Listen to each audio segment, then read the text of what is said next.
qabaannaan hin baana. Namni ala kanaa qawwee maali girnoof bitatee yoo tumaa oole jaartiin si dura gabbaatee maaltu maal ta'e jettuun si duuba dhaabbatti.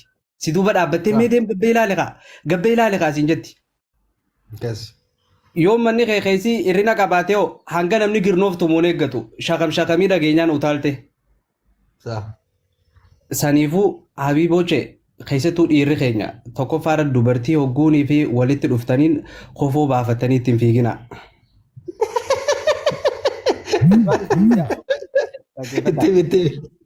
Kofoo baafatanii ittiin fiigina. Dubartiin ilaa arraa illaa shamaran Oromoo illaa kaayaniiti dhiirti Oromoo jaalalan beeytu numa jaal. Dhugaa qabanii bar. Dhugaa qabu wallahi. Kana shamarranii kaa'uu qabna qudhuu fi qabna shamarranii. Billaa aleeka. Akka isiin osseenten surree baafatee irratti uttaala akka korbeessa. Fiigaa dhufee nama kiristaan meesuma kubbaa na godhe kareetii xiyya. Fiigaa dhufee kofoo baafatee. Dirgim dadhabee jira laal sanuu aaran naaf difaa jaaniyer miskiintichi rabbi isiin aaran jirti beekadhu balaa dhumte wallahi akkanaani hogguu xiqqoo dhaabbatte isin dhiirtii Oromoo jaalala beeytanii aboo guyyaa duraa san numa itti laal illaa kaa'ee jira miillaa buusee jira dhawaa qabdi akkuma Oromoon ወይ ሚሊሊክ ወይ ኃይለ ሥላሴ መሆኑ መንጀት ኦሮሞን በር ሚሊሊክ ይፋ ኃይለ ሥላሴ ገራን በር ገራ ከና ደንፋ በር ኦሮሞ ሌጋ አላንተኛስ ነመ ኢላ ካዬ ሉጋን ሲንጃ ነመ ኢላ ካዬ አከሲቲ አከኑመ ኢቻ ኡልቲላ ለካ አንጋሳ ነጉ ጋፈ ጆር ዱበቱ ጋፈ ሊቪዘ ነው ከና አከነ ጃሚ ኢሳኒስ ኦጉ ነመ ኢላ ወንቲ አከሲቲ ካ ኢጋ ገዲን ቆቲን ኦጉ ወይ ዲራማ ቺሰ መሆኑ መጃን Saniifuu dhiironni keenya tokkoffaa irratti qunxurroo guddoo qabaachuu miti ammas jara keenya dhaggeeffadhaa. Waannaan qunxurroo guddoos qabaachuu miti dhaggeeffadhu. Qunxurroo guddoo qabaachuun osoo waa goote harreef waa gooti. Harreen keessichi ka'ee baafnaan haala dhumate. Wanti jirtu position irra. Halo sar hojii beekuudha laal agartee atis rahaa gootee isinis rahaa godhuudha malee dirqama ati wanna guddaa baadhattee achi keesseetuma baafti hiiki duraa jennaan bara kanaas kutee as bee saboo gurbaan kan maal godhee dhufe. Haala akkasii adara yoo namni addunyaa tanaas irra duudhee. Takka barataa kiyyaa tokkotti amma ulaagaan isaa dubartii takka hojjaasaa buufadhee fidee jedhe. Tartiiba akkamii deemuu qaba jaalala kennee fi haasofsiisee waan akkasiitu jira moo sila akkuma amma ati jette waan odaa guddaa qabaatanii tumatti fiiguu kana kamturra baasan amma dhiira kenna akka dubartiin dhiirri Oromoo jaalala beeytii jedhamtuuf maal gochuu qaba dheeru. Haalaalan afaan nuti laallee itti garree haalaalan maaliin jaan aan akka barata reedii tokkotti by the way dubartiin Oromoo hanga ammatti Parsentii dhibba keessaa parsentiin 70 nama hojii beekuu dhufeen beekan. Liyaanna'u isii barattuufaa karaa deemtuu akka malee godhan illaa qabdi. Isii warraaf ergamuuf mana baaburaafaa deemtuu qabanii akka malee godhanii gaggeessan. Yookaan ammoo Habiibiin isii halkaniidaa kan akkuma magaalaa Adaama Dubaayin deemettee dhuftee nama bira bultee akka malee taatee biyyaa baate. Kana hunda illaa qaban. Hanga har'aa rahaan goone. Hanga har'atti rahaan goone yoo ta'es takkaffaa yoo takkaa yerootti heerumtee rahaa godha lammaffaa irratti Suudi Arabiyaatti heerumteetti qoraa godha jedhee yaada. Maaliif iddoon lameen tun iddoo anilleen buufata waraanaa kiyya ture iddoon lameen tun xiqqoo rahaa ni qabdi jedhee yaada. Yaa rahaa qaba. Kanaaf jennaan yoo manni qabaatte iddoon lameen tun iddoo itti rahaa gootu keessaa tokkoffaadha. Kanaaf obboleeyyan kiyya dhaggeeffadhaa. Inni guddaan atillee gammaddee nama gammachiisuu ittiin dandeessu. Qodaa guddaa qabaatee deemu osoo hin ta'in nama taphachiisuu beekuudha. Tapha keessa laalame tapha kubbaa miilaa daqiiqaa 90 daqiiqaa sa'aata kafaa taphatan gizee barbaadan daqiiqaa 50 maal sa'aatii lama. Yoo achaa ta'an itti dabalama. Yaa. Itti dabalama. Liyaanna'u maaliif ni tola. Dirree rabbii. Walii gale taphichaa walii gale wal qixa. Akkas ta'uu qabaa bee. Da'iiqaan dabalataa gisee baay'ee kennamuu qaba hin taphne wal qixxaa'uu qaba. Ken akkasi gisee takka takka osuma ati kana taphni kun awwaadhamuuf deemete laal garaan kun si gubbatuuti unoo laal galaal laal warri tapha bare billaa aleeka laal. Shuuf istaadiyeema keessaa laal. Shuuf. Akkana jee. Istaadiyeema keessaa achi laali gaalaal. Yaa dhiiratti yaa rabbi sodaadhu. Ittaqillaa. Wallaahi. Waa baradhaa jee. Wallaahi waa baradhaa. Ay rabbi isinuu sodaadhaa. Ummata keenya. Ay. Illaa naman kaayinaadha. Akkasii tapha keessatti ogguunii fi laal daanyaan. Fishkaa daanyaan ogumaati wanni hin jenne fishkaa buufaami laalame nama caccabseeti wanni meeqaa caccabee eenyu taphattoota meeqaatu caccabee taphni tuma fufa.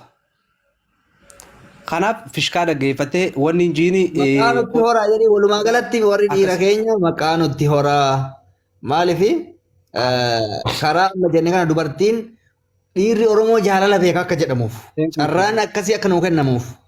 Amma kuni dhiiraa fi baay'isoo amma gorsi gadiir kun dhiiraa fi maaliif dubartii akka argitanii fiidanii algarratti hin darbinaa jalqaba jaalala kennitaaf jaalala taansee tartiibaan yaada kee ibsaa fi ofitti qabdee dhungachaa hammachaa susukkuumaa tapsiisaa irraa deemtee gadi geetta malee dakana fixxee gara biraan deemtu.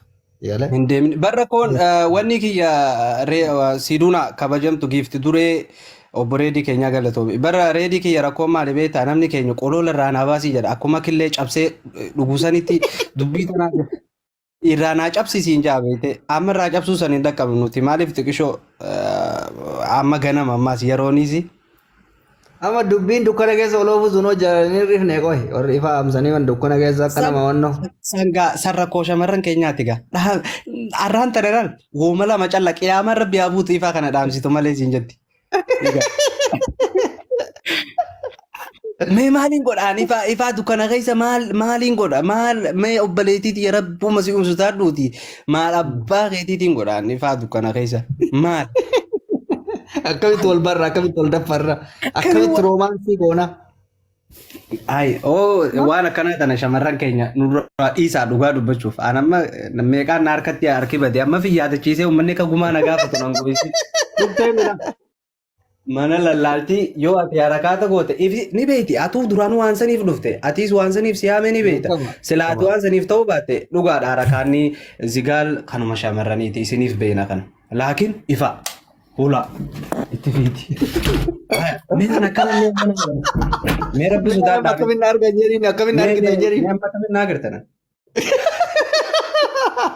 Kuni harakaata shamarran keenyaati dhiirarran keenyu rabbiif jira wallahi. Mee mucaa kana akkamitti argina dhugaa maana. Anuu ifaa kan ibsuun hin dhabeekamu. Eegaa innuu deebi'ee booda laal odoo amma fedhiin yaani taphni akkasiin jeequun sa'a tokko deeme rakkoodha jechuudha dukkana keessa waan nuti. Saboo mee ammas dhaggeeffadha dhiiroche maali shamarran keenya adaraa rabbi namni ifaa dhaamsuun maali yoo dukkana barbaadde inshallah maal jaannaan gaareedi biyyi teenyaa dukkana irra guddaan biyya namaa kanatti baay'ee hin qabdu. Baay'ee hin qabdu. Hamza Faalaqee tokko.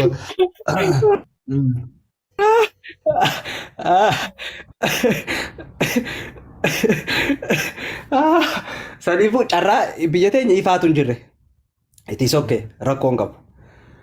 Garuu biyya namaa dhuftee ifaan dhaamsan jiin ifaan sirratti hin deemu warra manaarra deema amma akka biyya akka ammaan jiraadhu kan yoo taate warra manaarra deema ifaan. Maaltu jira beektaa?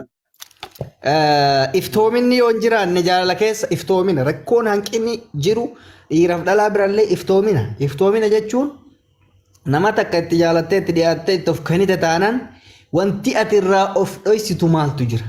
Innis jaalata ati hin jaalatta yookaan jaarsaaf jaarti taata. Wanti ati irraa of dhoysitu maali?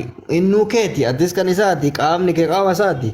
Fiigalee ati irraa if dhoysitee akkamitti wal beeynaa lubbuu walii keenyaa maali jettin maali waliin beeytanii jechuudha. Keessa keessanitti wanti ta'e wayii uumama inni sun waan baay'ee hir'isuu danda'a sigalee nama sanitti amantee kiyya erga jette ifaa miti inshallah barbaadu baatirii asirratti gaxxabatee ija kanarratti akkatti keessa osoo olaa seenu no problem. Keeti ka? akkas akkas Ati of qaanfatta? maaluma wannummaan qaalii Amma fidee maal maaliif siin jedhe beektaa? Amma yoo wanni akkasii uumamee sodaan jiraate yookaan dubartiin namichi kun rakkoo qabattee sammuu keessa of shakkitti yookaan dhalaan rakkoo qabattee of shakkitti sigalee sana booda iftoominni kun yoo hin jiraanne jaalalli yookaan hir'achuu danda'a dhiirri yookaan fedhiin inni isaa isiidhaaf qabu sun hir'achuu danda'a fedhiin isiin isaa qabdu sun hir'achuu danda'a sababni isaa maaliif ree ol fudhataa jira. Hamza bakana baradhu barsiisaa aboonurraa baradhu Hamza ijaan gootamoo ifaan keessaayi. Hamzaaji nana baradhu nurraa. Hamzaan ila tanaaf ifa Hamza sodaata. Miira keessa dhangalchuun gurba. Hamza. Baradhu. Naa reedii kiyya ammas maaliin jechuu barbaada beektaa shamarran keenyaa fi warri dhiiraa jechuudha. Amma keessattuu biyya Arabaa kana keessa lama kajeeluun akka miidiyaatti anaaf si qofarraani kan dhufe beekte. Anaaf ati ammoo akka yoo dhiirri yoo sammuu ka qabaatu ta'e nu jabeeffatu qaba warri dhiirota warri shamarranillee hin hubanne amma gaamma waan nuti isaaniif jenneeti nuti shamarran Oromoo hin sobdi wallaahi shamarri tun hin sobdi reedii beektaa. Wal jaalanne jetti lubbuutiyya waliin jetti yenee fiqir waliin jaan yenee maar waliin jaan shaanxaa maallaqaa walii bitan waameeqa walii bitan shaanxaa uffataa walii bitan laakiin gaafa ati mee hayyee isaan kana addaan hin baasu mee mana tokko keessa dhufanii waliin haa jiraatan jaalalli isaanii kun haawaaru wala jeesan haawaaru gaafa ati jette of jidduutti si kuchiisuu yaalan shuuf ka'ati isaanii yaadde akkana ree sabboonummaan akkana. Tana hadiin jaalalli si walii qabdan tana hadiin. Tana jaalalli si walii qabdan. Wantichi imaana kana shari'a wajjedha yoo imaana qabaatte wanti hunduu it is easy. Imaana yoo hin qabaanne sammuun kee gogaa yoo ta'e qalbiin ta'e jiidha yoo hin qabaanne. Kuni ayida ofirratti murteessaa jira amma namni baay'een keessattuu namni gariin amma islaamummaa tan akka nama jabeessuu godhee waan islaamummaan jabeessitu balleessuuf deema. Dhugaan isin imaana qabaadha. Imaana jechuun immoo sammuu jiidhudha waan biraatti miti. Yes, Bakara, I love you too. Ante futu ati, futu ndutu. Akka namee duudhaa bar warri osoo nuti ittiif barre fuudhaa jara keenya fuudhaa unoo laal osoo isin takkaatee. Sila warri fuune kuni ani amma gaafii qaba dhuga amma kadiira tamma singilii taatee turte dura yoo mungkin ani amma reefi yoo haasaa kiyyarra maal jedhe an jiruu kiyyarratti akkanatti hammachaa guddadhe hin beeku ani singilitti of hin beeku jedhe haqa isinii muufi amma dhiirri tokko singiliidha hin nyaatan dhuga akkamitti danda'ee jiraata ni wasa moo hin shiqaanamu. Dhugaa si hima anamma fakkeenyaaf osoo torbee tokko kan guyyaa 15 dolarraa fagaadhe an araba dafaruu na oolu I am sorry hin danda'u obse haqa isinii himaan. Dhugaa dubbachuuf ani gaafa dura ijoollee dhiiraa biyya arabaa waggaa 35 teessee dhuftu kana jajuun ture yookaan ajaa'ibuun ture. Liyaan keessattuu ijoolleen Kuwait Qatar Dubaay fa'aa teessee dhuftu tun akka Suudiitii miti osoon fuudhii waggaa 40 fa'aa warra taa'ee dhufuu jira biyya kanarraa gara Itoophiyaa. Maal jechuudha akkamitti ta'an jaan? Shuuf kitaaba hundaan irra barreessuu dubbii tana xiinxaluurraa kan ka'e. Garuu dhufee ani keessa gaafan bu'u ahaa edaasa nuurinnatumaa tana qaba. Akkuma kun wanni hin jedhee nu gaalaal.